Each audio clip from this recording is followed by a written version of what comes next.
You wake up at 7 a.m. after 8 hours of deep sleep. You should feel refreshed, but your limbs feel like they are made of cold, heavy lead. Your brain is wrapped in a thick, gray fog that coffee cannot pierce. No, you are not sick, and you are not lazy.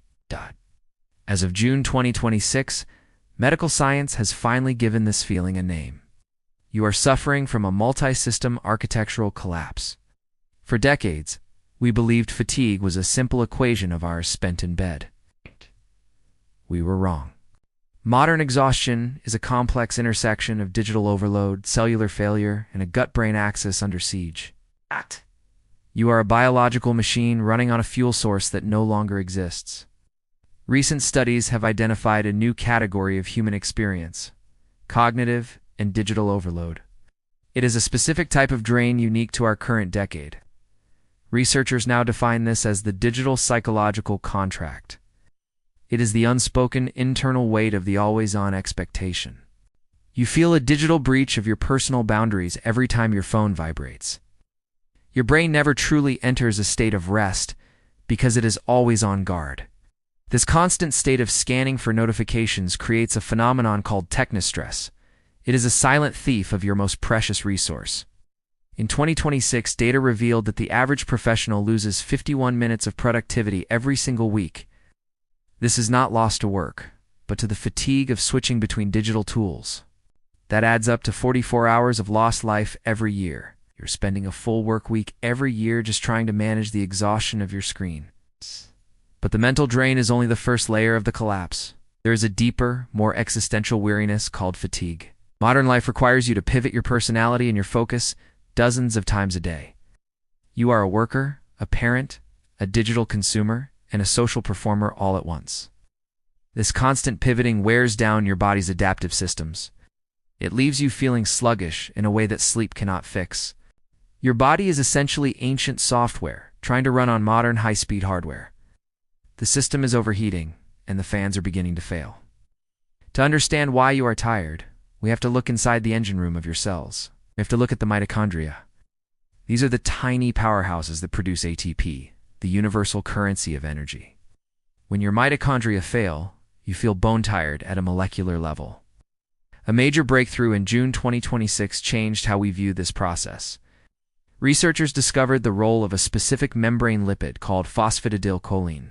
As we age or as we face chronic stress, our levels of this lipid begin to decline. This causes the mitochondrial membranes to leak, wasting the energy they should be storing. Imagine trying to fill a bucket with water, but the bucket is covered in tiny pinpricks. No matter how much you sleep, the energy simply drains away before you can use it. Clinical models have now shown that restoring these lipid levels can bring back youthful energy. It is a structural fix for a structural problem. But there is another predator in your system, and it is your own immune system. Emerging research from Stanford has uncovered a phenomenon called T-cell energy drain. Your T-cells are the soldiers of your body, always ready to fight off infection. In the modern world, they are becoming perpetually energy hungry. In post-viral states or under chronic stress, these cells soak up the fuel meant for your brain and muscles. They are hoarding the ATP, leaving the rest of your body to starve. You are not tired because you are weak. You are tired because your internal military is overfunded. It is an evolutionary defense mechanism triggered by the wrong environment. But it gets even stranger when we look at what lives inside your gut. Your microbiome is now considered a primary driver of how much energy you have access to. Specifically, researchers have identified a metabolite called imidazole propochiate, or IMP. This is a chemical produced by certain gut bacteria that drives systemic inflammation. In 2025, IMP was identified as a key biomarker for unexplained fatigue. It acts like a governor on an engine, artificially slowing down your metabolism. If your gut is producing too much IMP, you will feel exhausted, regardless of your diet. It is a chemical signal telling your body to shut down and conserve. However, there is hope in the form of anti-fatigue bacterial strains. Clinical trials in 2026 have highlighted the power of Lactoplantibacillus plantarum. Specifically, the strains TWK10 and CCFM1280 have been proven to reduce physical fatigue. They don't just help you digest, They actually improve athletic performance and stamina. We are entering an era where we can diagnose these issues with terrifying precision. New AI-driven models like Biomap AI are changing the game for those with chronic fatigue. These models can identify conditions like ME, CFS, with 96% accuracy. They do this by simply analyzing the biomarkers in your stool and blood. The mystery of why some people never recover from a virus is finally being solved by machines. But while the science advances, the medical system is still failing a massive portion of the population.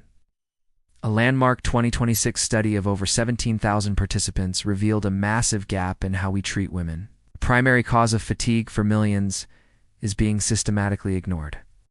While society expects hot flashes to be the main sign of perimenopause, the reality is different.